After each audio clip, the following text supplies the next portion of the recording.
일부 마가복음 3장. 오늘 아침 우리가 살펴볼 본문은 20절부터 시작해서 장 끝까지 이어집니다. 지난번에 1부를 다뤘는데 잠시 후에 그에 대해 이야기하고 나서 2부를 진행하면서 오늘 아침을 마무리하겠습니다. 이 부분의 주제는 용서받을 수 없는 죄입니다. 용서받을 수 없는 죄. 자, 이제 잠시 28절로 내려가서 이것이 오늘 아침 우리가 살펴볼 핵심 내용임을 확인해 봅시다. 여기서 예수님은 말씀하시는데 진실로 내가 너희에게 말한다라고 하십니다. 그런데 이 진실로 내가 너희에게 말한다라는 짧은 표현은 사도행전이나 신약, 서신서에는 전혀 나오지 않습니다. 그 말은 오직 예수님의 입에서만 나옵니다. 그는 이 표현을 매우 중요한 의미를 지닌 실제로 들어야 할 신성한 진리를 나타내는 어떤 것을 지칭할 때 사용했던 것 같습니다.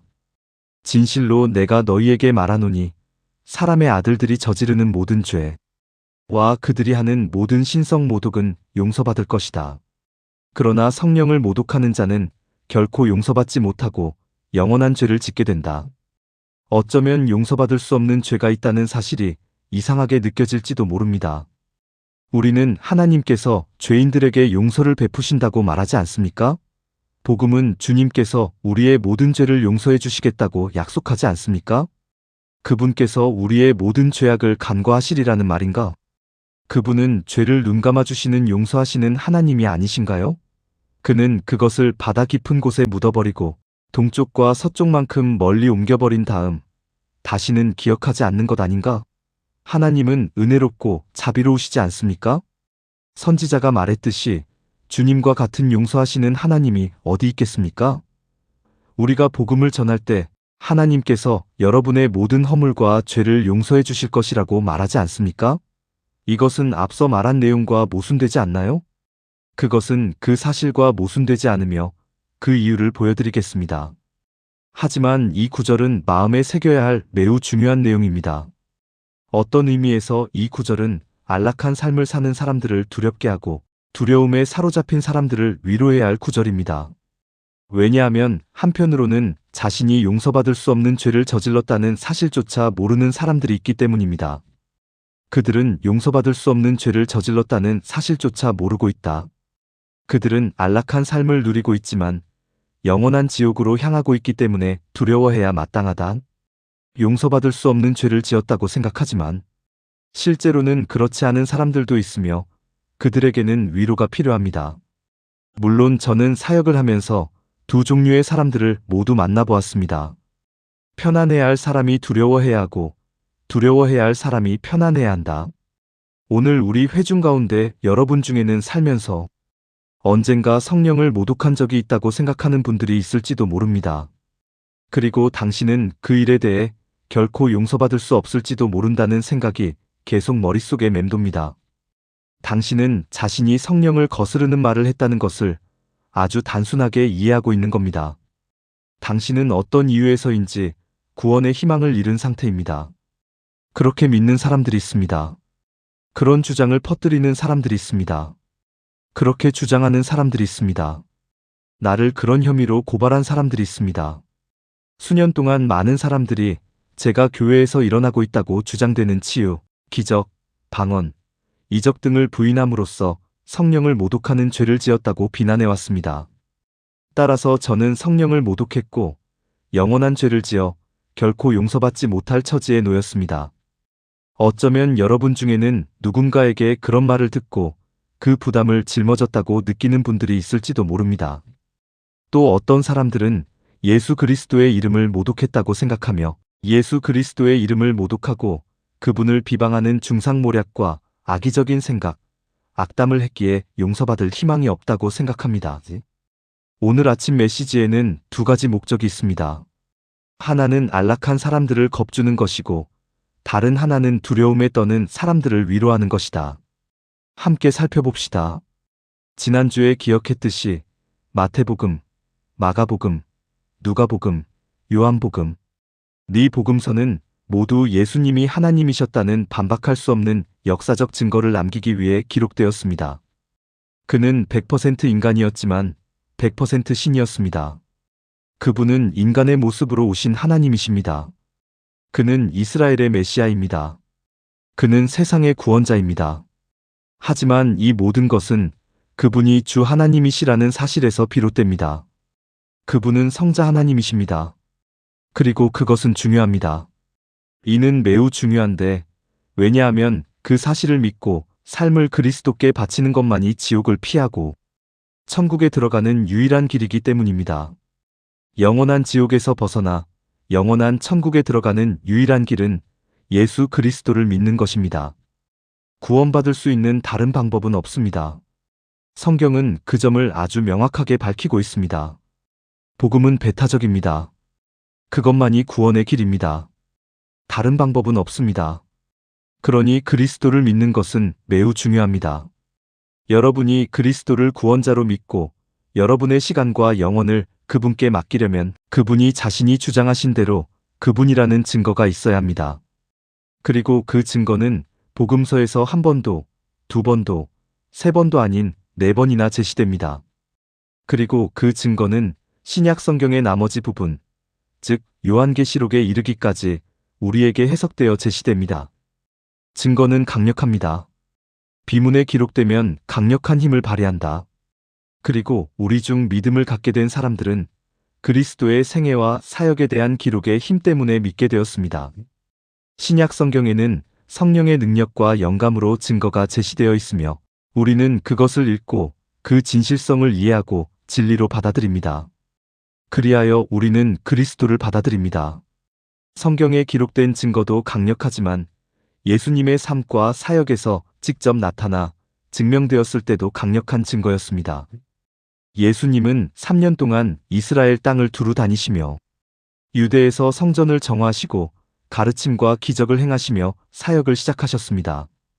그 후 그는 북쪽 갈릴리로 이동했습니다. 그의 사역 대부분은 갈릴리 지역과 그 전역, 그리고 갈릴리 외곽의 주변 지역까지 아우르는 것이었습니다. 그리고 그의 사역의 마지막 부분, 즉 마지막 몇 달 동안은 다시 유대로 돌아와 마을에서 마을로, 촌락에서 촌락으로 다니셨습니다. 그는 3년 동안 이스라엘 전역을 누비며 자신이 누구인지 증명해 보였다. 복음서에 기록된 것보다 더 많은 증거가 있습니다.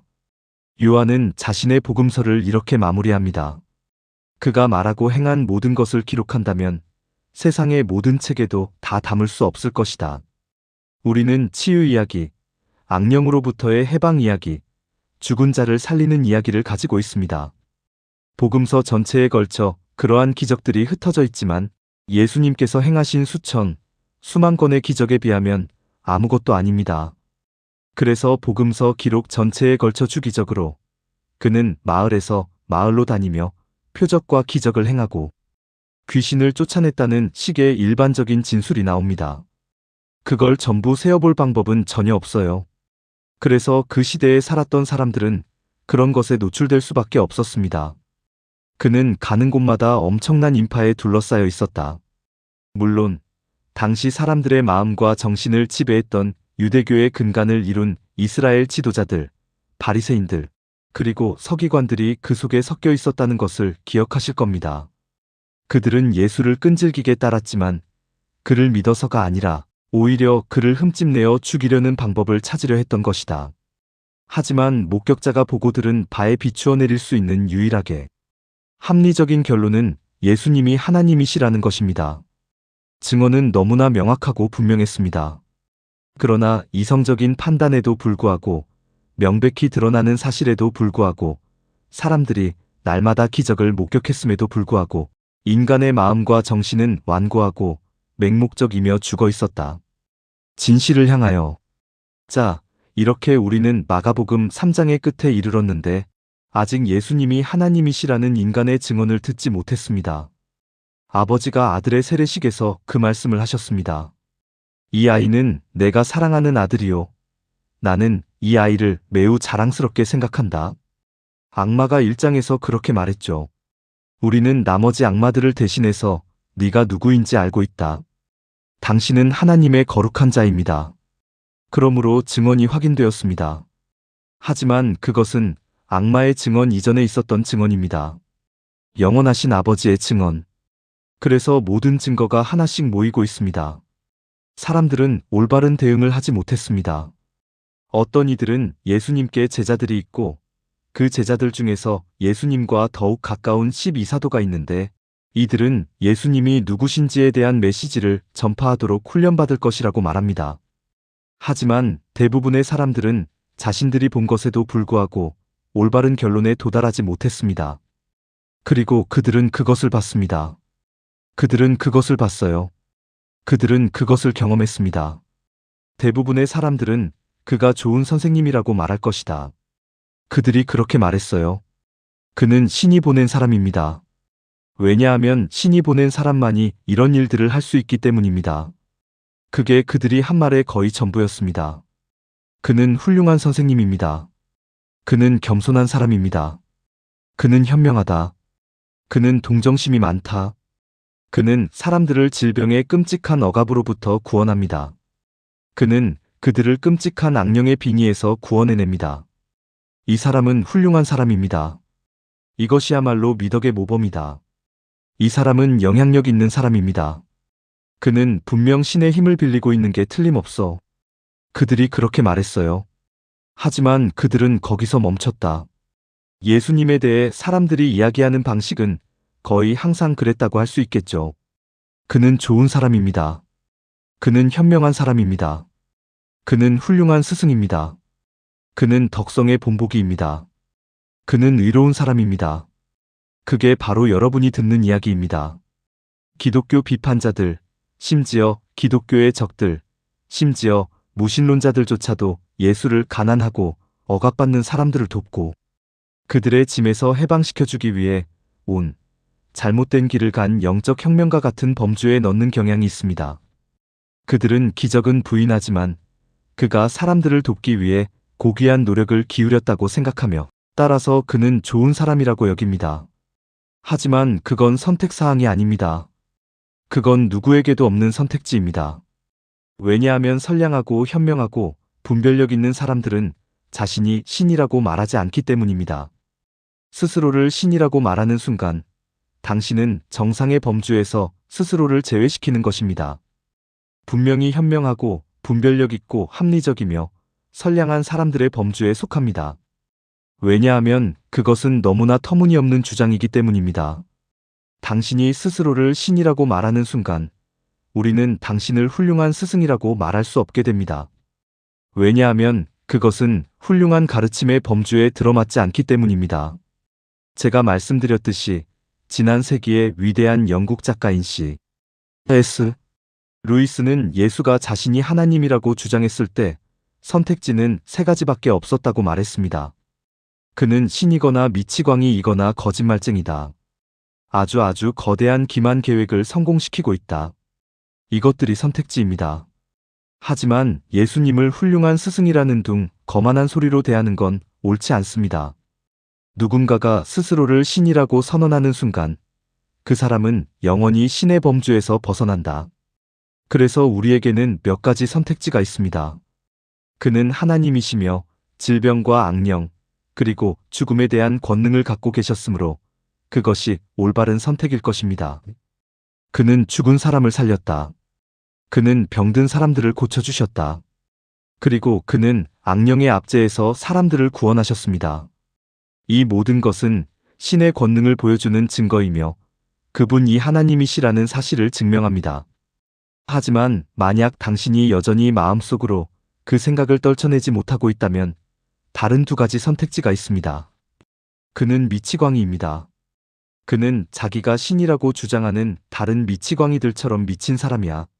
아니면 그는 아주 교묘한 속임수를 성공적으로 꾸민 거짓말쟁이일지도 모릅니다. 사실 그것은 너무나 기만적이어서 2000년이 지난 오늘날에도 기독교가 여전히 번성하고 있는 것입니다. 자, 이것들이 바로 C.S. 루이스가 우리에게 제시한 선택지들입니다. 그리고 저는 그가 아마도 이 위기를 잘 헤쳐나갔을 거라고 생각합니다. 지난주에는 첫 번째 선택지, 즉 예수가 미치광이라는 가설을 살펴보았습니다. 우리는 20절과 21절에서 그것을 보았습니다. 함께 살펴보겠습니다. 그는 아마도 갈릴리 사역의 본부였던 가버넘에 있는 한 집, 아마도 베드로의 집으로 갔을 것입니다. 군중이 다시 너무 많이 모여들어 식사조차 할 수 없을 정도였다. 그는 지금 엄청난 인파를 모으고 있는데 사람들이 온갖 병자와 귀신 들린 자들을 그에게 데려오기 때문에 그 인파는 점점 더 불어나고 있습니다. 문제가 있는 사람들뿐 아니라 건강한 사람들까지 모두 몰려들고 있어요. 왜냐하면 이런 광경은 처음 보기 때문이죠. 세계 역사상 이와 같은 일은 결코 없었습니다. 그리고 엄청난 인파가 몰려들어 예수는 압도당했습니다. 그는 식사조차 제대로 할 수 없어요. 그렇다면 이는 그에게 위험한 일입니다. 그리고 그의 가족은 이 소식을 들었습니다. 그들은 그 소식을 들었다. 그들은 거기에 없어요. 그들은 그를 믿지 않는다. 요한복음 7장 5절에 따르면 그의 가족은 그를 믿지 않았습니다. 물론 그의 어머니인 마리아는 천사가 그에게 누가 나타날지 알려준 순간부터 그가 누구인지 알고 있었습니다. 그리고 그녀는 자신이 남자를 전혀 알지 못했는데 성령으로 아이를 갖게 되었다는 것을 알았습니다. 그래서 그녀는 그가 누구인지 알고 있었다. 그녀는 그를 믿었고 그는 분명 그녀의 구원자이자 주님이었다. 요셉은 그가 누구인지가 그에게도 알려졌기 때문에 그를 믿었습니다. 그리고 요셉은 아마도 죽었을 겁니다. 신약 복음서 어디에도 그의 이름이 나오지 않으니까요. 하지만 형제자매, 이모, 삼촌, 사촌들은 그렇지 않았습니다. 그리고 20절이나 21절에는 그들이 그 소식을 들었을 때 무엇을 들었는지 나와 있습니다. 그들은 예수님의 업적에 대해 들어본 적이 있었다. 그들은 그가 수만 명에서 수천 명에 이르는 엄청난 인파를 모으고 있다는 소문을 들었다. 그들은 그를 짓누르고 있었다. 그들의 결심은 바로 이것이었습니다. 그들은 그가 정신을 잃었다고 해서 그를 데려가려고 나갔습니다. 그들은 그가 정신병자라고 결론지었다. 그들은 그가 제정신이 아니라고, 미쳤다고 결론지었다. 자, 명심하세요. 그들은 나사렛에 있습니다. 그곳은 가버나움에서 그리 멀지 않은 곳이지만 그들은 예수를 따르지 않고 있습니다. 그들은 그의 주장을 믿지 않는다. 그리고 신약 성경에 따르면 예수님은 나사렛 사람들의 불신 때문에 그곳에서 기적을 행하지 않으셨다는 점을 기억하십시오. 그는 그곳에 가본 적이 있었지만 한 번 방문한 후 그들은 그를 죽이려 했습니다. 그래서 이 사람들은 오로지 소문에만 의존하고 있으며 치유와 해방이 일어나고 기적이 행해지고 있다는 정보를 듣고 있는 것입니다.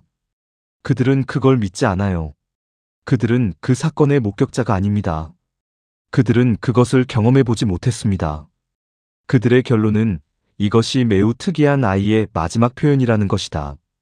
신약 성경에 분명히 나와 있듯이 그에게는 형제자매가 있었습니다. 그들의 이름은 야고보, 유다, 요셉으로 되어 있으며 그에게는 여동생들도 있었다. 그들은 요셉과 마리아 사이에서 태어났습니다. 그래서 요셉은 예수가 침묵했던 30년 동안 잠시 동안 살았습니다. 그들은 가정을 이루고 형제자매였으며 예수님과 함께 자랐습니다. 그리고 예수님은 인간의 모습으로 오신 하나님이십니다. 그러니까 이 어린 소년, 이 아이, 이 중학생, 이 고등학생, 이 성인 남자는 인간의 모습으로 나타난 하나님입니다.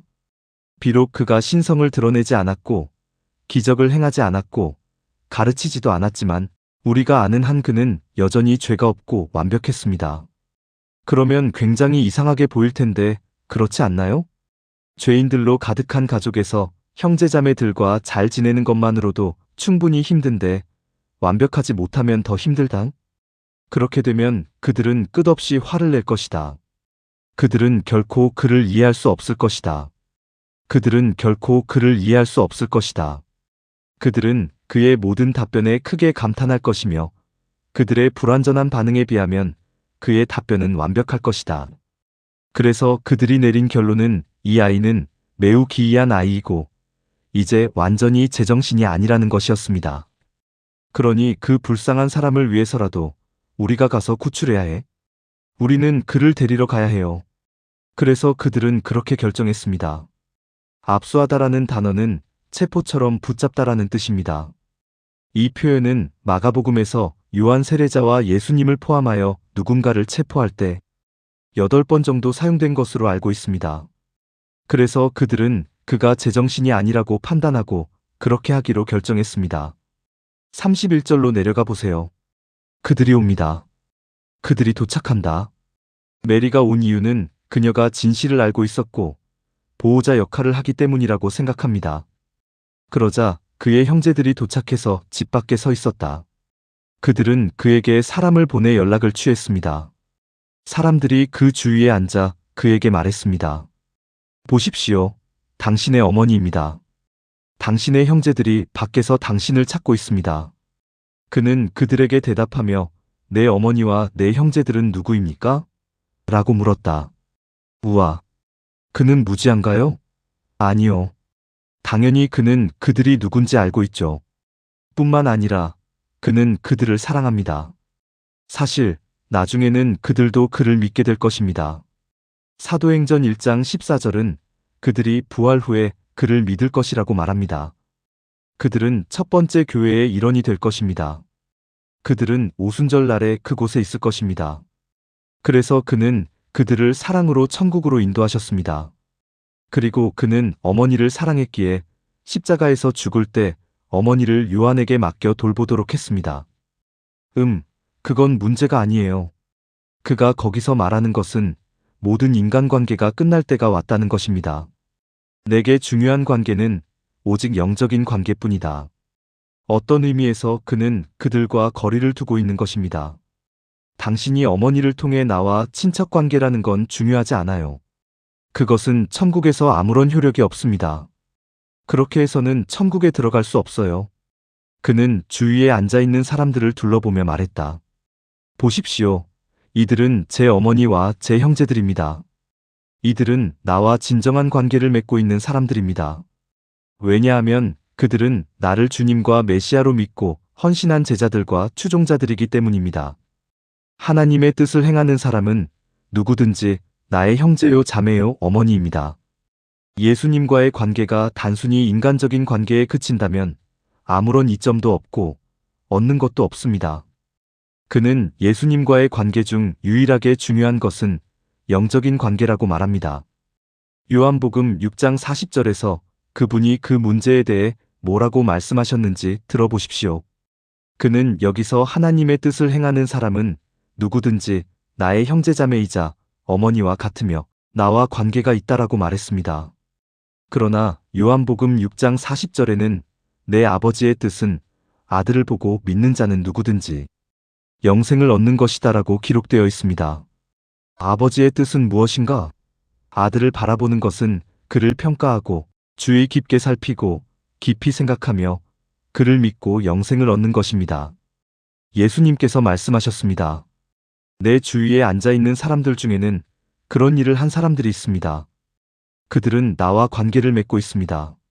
만약 당신이 예수를 미치광이라고 결론 짓는다면 당신은 그분과 진정한 관계를 맺고 있는 것이 아닙니다. 당신은 그와 아무런 관계가 없습니다. 이것의 긍정적인 면은 그들이 무지했다는 점이다. 그들은 무지했다. 그들은 직접 목격자가 아니었습니다. 그들은 그곳에서 따라다니거나 지켜보고 있지 않았습니다.